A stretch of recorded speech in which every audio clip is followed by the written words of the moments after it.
I've got to ask something, particularly of the Muslims now protesting on our streets and elsewhere, protesting against Israel. Aren't you embarrassed? Aren't you ashamed that in this war, that the Palestinian side is represented by Hamas, a bunch of murdering, raping, torturing terrorists?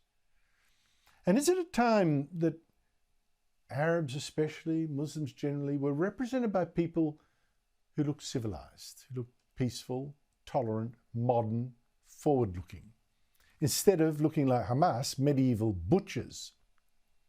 So I can't imagine that people think, no, they're Hamas. Why aren't there then demands to free Gaza, not of Israelis, but free it of Hamas?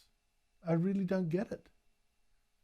Now, last night I talked to Jordan Peterson about a huge conference in London this week to launch his idea of a thing is called the Alliance for Responsible Citizenship. It's more power from the people and less for governments. Now, one of the key speakers there is Ayaan Hirsi Ali, who fled Islamic Somalia to live in the Netherlands, where she became an MP. But she also suffered serious death threats. A friend of hers was killed, the director Theo van Gogh, for making a film attacking Islam's oppression of women. She now works for the Hoover Institution at Stanford University and is the author of the international bestseller Infidel, My Life, and her latest book is Prey, Immigration, Islam and the Erosion of Women's Rights. Ayaan Hirsi Ali, thank you so much for your time. It's great to have you on the show again. When you look at Hamas, at its slaughter of the Jews on October 7, and you now look at the huge anti-Israel protests around the world, like the one in London last weekend, where you are now, even a call to prayer close by Downing Street, blocking off the streets. What do you conclude? What message do you take from all of this? Well, first of all, I'm not surprised. I'm shocked. I'm always shocked by those images, but I'm not surprised because I spent the last 20 years talking about this and warning about this. And there's a small minority of us who grew up as Muslims in Muslim countries or in Muslim families. And we are united in what I call the Clarity Coalition. And for years, we've been saying, if we act on the belief system that Hamas subscribes to, or that ISIS subscribed to, or Al-Qaeda, or any of these very radical political Islamist groups, this is what you get. You get people who are saying they love death more than they love life. They call Jewish people pigs and apes. They dream about and they preach about killing Jews, cutting off their heads, raping their women, obliterating the state of Israel. These teachings and preachings, these ideas, these stories, they don't stay in the mosque. They come out into the streets, and that's what we are seeing. And it's not the first time we are seeing it. It's just that the scale is now larger. Was this something that you were familiar with when you were growing up in Somalia? What were you told then about Israel and the Jews? So I grew up in several countries, but as a teenager, I was going to school in Nairobi, Kenya.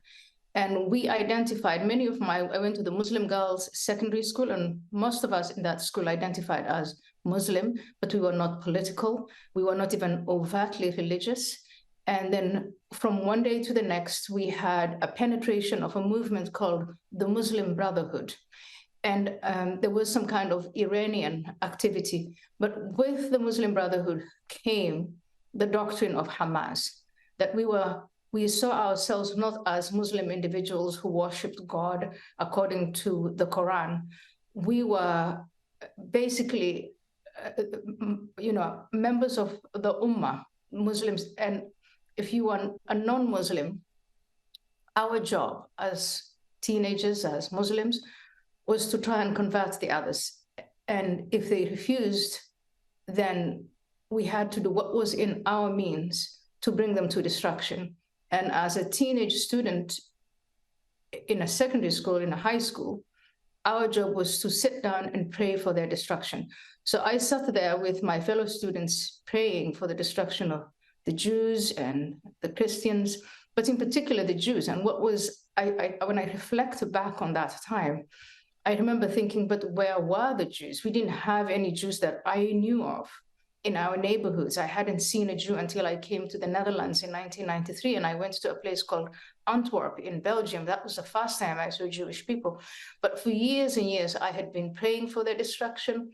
And even outside of the religious realm, my mother, for instance, when we lived in Saudi Arabia, we would open the tap and the water, when the tap starts coughing because there's no water coming out, her remark would be, oh, those Jews are at it again.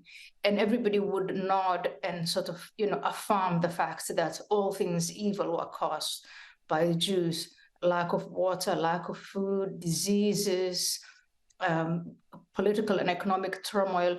The Jews were behind it. And so that narrative of the Jews being evil and then finding excuses in the Quran and in Islamic scripture to unite and to mobilize to destroy them, that problem has only become bigger and bigger and bigger. And that's what we are seeing now. And unfortunately, it's imported into the West. So what you're seeing in London 3 weekends in a row is that it's not only Muslims and Palestinians who grew up in Muslim households who were brainwashed into this poison, but they have along with them people on the left who should know better, who didn't grow up, but they don't have the excuse of being brought up in Muslim households. They are on the left. They call themselves queer. They call themselves Marxists or cultural Marxists. They call themselves climate activists. But there they are, united in London in the year 2023, shouting from the river to the sea, Palestine shall be free. And that is a call to genocide. That is a call to the obliteration of Jews.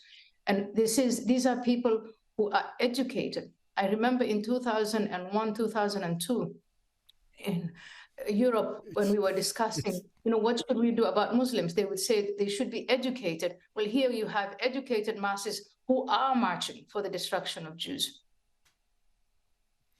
And many of them would have fancied themselves as anti-fascists. They would have seen Hitler coming. They would have been on the front line. Here is a new form of Jew hatred, or new to them, and they embrace it. I can't believe it. But given all this, mass immigration, has the West assumed too lazily that no matter how many people it accepted, no matter how fast they came, no matter where they came from, that it assimilated in time? There was no need to worry about that kind of thing. In fact, we concocted a cult of multiculturalism to encourage people to keep their own cultures. What do you make of all that now? I think it's been a crazy experiment, and it's turning out to be a crazy experiment. We have allowed people to come unconditionally without vetting them for what they believe or whether they will adopt our moral system, and by the masses. And we never asked them to adopt our moral system for decades and decades and decades. We have said they can have their mosques, they can have their madrasas, they can have their own TVs, they can have their own neighborhoods. And there we seeded, and it has grown, these intolerant ideas of radical Islam. And it's not. When I left and went to the United States in 2006, American scholars were talking about Europe as a lost cause because of immigration. But now the problem is in America. It is in American universities that kids are screaming, look at what's going on in Cornell and in other places, that Jewish minority students are feeling threatened. This is a new phenomenon, and it's growing. So if the problem is now in America, and I'm sure it's in Australia because I saw those images around the Sydney Opera House, and it's in New Zealand, and it is everywhere, then I feel we've gone down a terrible road that started with arguments for immigration being a good thing. And now here we are, and it's very, very difficult. I am pro-immigration. I am an immigrant, but I find it very difficult now to argue for immigration. I find it quite frightening too. My parents were immigrants, but something has changed. Maybe it's also the fact that people can keep the contact with their culture quite easily in a way my parents couldn't. Easy internet access, cheap international flights, all that kind of stuff. I don't know. Plus, of course, the quantum makes a difference too. Ayaan Hirsi, always fantastic to talk to you. Yeah, sorry. I was going to say, when your pen, immigration was always selective, and immigrants, it was demanded of them, It they was. assimilate, and we did it, yeah. I'm afraid I'm out of time, Ayaan Hirsi Ali. Thank you so much indeed for your time. Really appreciate it.